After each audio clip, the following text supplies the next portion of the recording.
Le projet est parti du fait que j'ai eu l'occasion d'étudier sur la pêche dans un pays d'Afrique où j'étais en stage à une certaine époque. Et dans les documents que j'ai retrouvés, j'ai vu des éléments sur la production d'algues.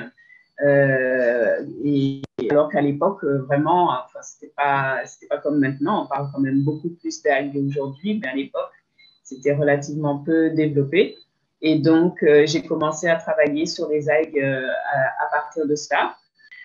Et de fil en aiguille, j'ai constaté qu'il était possible effectivement d'en faire une activité économique. Les algues avaient quand même des vertus qui sont très, très intéressantes pour la peau d'une manière générale.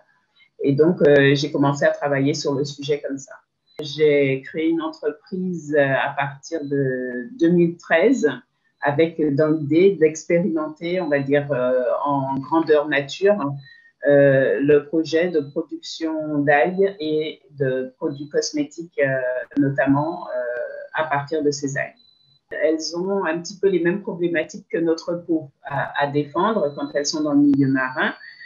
Si bien qu'on retrouve des vertus intéressantes comme des vertus cicatrisantes, des vertus également pour la production de collagène qui se traduisent par des propriétés anti-âge en fait, et aussi des vertus, on va dire, de vasoconstriction qui permettent donc notamment d'avoir une action sur les veines superficielles de la peau. Donc, tout cela fait un cocktail intéressant pour en faire des produits cosmétiques. L'idée était quand même d'utiliser des algues du milieu marin autour de la Guadeloupe en particulier. Et donc, à partir de là, on a pu en sélectionner quelques-unes dont on a vérifié leur capacité à être produites en culture. Et donc, nous avons ainsi pu sélectionner deux algues en particulier, Ichneia et Gracilaria, enfin des algues de ces ordres-là. Et donc, à partir de ces produits, nous avons pu élaborer un certain nombre de produits cosmétiques. Les algues peuvent être utilisées comme, un petit peu comme les salades. Hein. C'est beaucoup utilisé comme cela, notamment dans les pays asiatiques.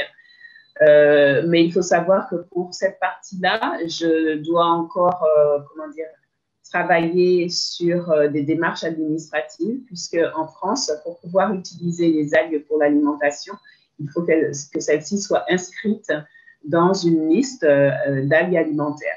Il se trouve que nos algues des zones tropicales ne sont pas encore inscrites dans ces listes, donc il y a un certain travail à faire avant. Ensuite, effectivement, ces algues pourront être utilisées fraîches comme une salade, hein, tout simplement, ou alors en produits déshydratés. À ce moment-là, on peut en faire effectivement soit des gélules ou des produits de ce type pour leurs propriétés, notamment leur richesse en iode et leurs autres vertus. Le projet doit démarrer par la mise en place d'installations en mer et la mise en place d'un bâtiment. Et donc, c'est censé démarrer au cours du premier trimestre 2021.